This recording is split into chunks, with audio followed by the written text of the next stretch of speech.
Good morning, Forrest, and happy first day of school. I'm Mendicia. And I'm Emma Beth. And today's date is Monday, August 24th, and on today's show, we're going to take a look at how COVID-19 has affected our school and sports procedures.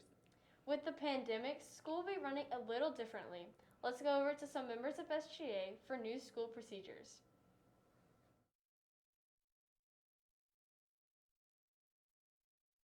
Hey Forrest, I'm Chloe, this is Rachel, and that's Kat, and we're from your SGA. We're super excited for our return to campus, but this year is going to look a little different. We're going to have to implement some new safety guidelines, and we're going to tell you about those today. One of the biggest changes this year is the requirement of face masks. Those recommended are face masks, face shield, or any covering that securely covers your nose and mouth.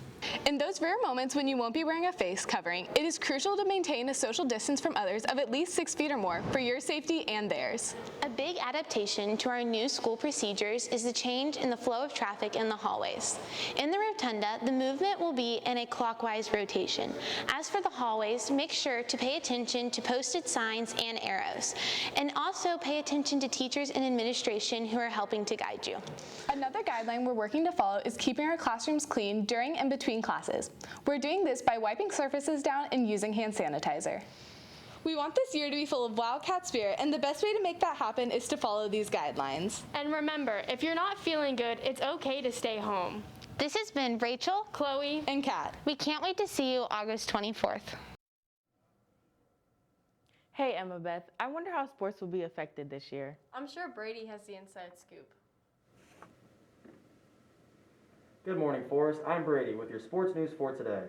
As we return to school this fall, our sports do as well, and with that comes the competition and excitement of being an athlete at Forrest High School. Let's take a closer look at what it's like with Grayson.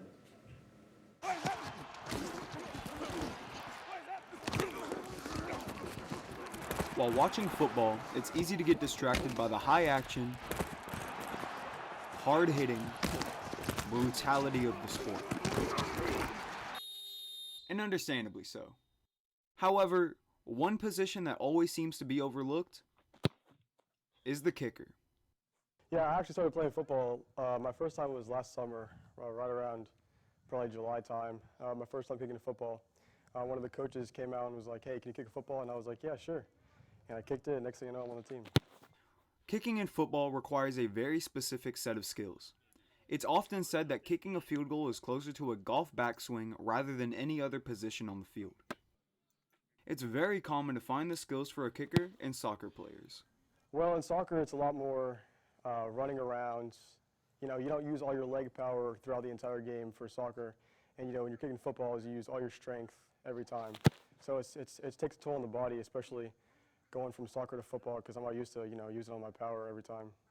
While the transition from soccer to football can be tough, like anything, practice makes perfect. So I went to Cole's kicking camp. The first one I went to was in Jacksonville, and I did a charting and evaluation session, which is where they get some film of you, they evaluate you, and they give you your rating. Then after that, later in the day, we did a training session with some of the top coaches around the country.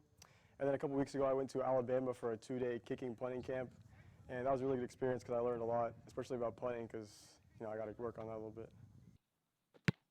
Be on the lookout for Grayson this season as he takes the field and continues to deliver extra points and field goals for the Wildcats. For WCAT, this has been Cole Webb reporting. Remember, Wildcats, the first cross-country practice is today, starting at 3:45 until 5. And our volleyball team is also having tryouts. Varsity is on Wednesday, starting at 5:30, and JV is on Thursday and Friday, also at 5:30. That is all the news I have for you today. Once again, I'm Brady. Now back over to our anchors. Speaking of sports, this morning we had a prep rally with our cheerleaders and SGA members to start off the school year right. It was really exciting to see everyone back on campus after a long extended break. In addition to the pep rally, we also gave a warm welcome to the class of 21 with a senior sunrise.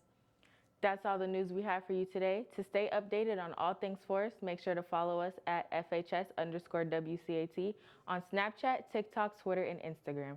And be sure to subscribe to our YouTube channel. Once again, I'm Emma Beth. And I'm Mendicia. Have a great first day, Forrest, and like always, Go Cats!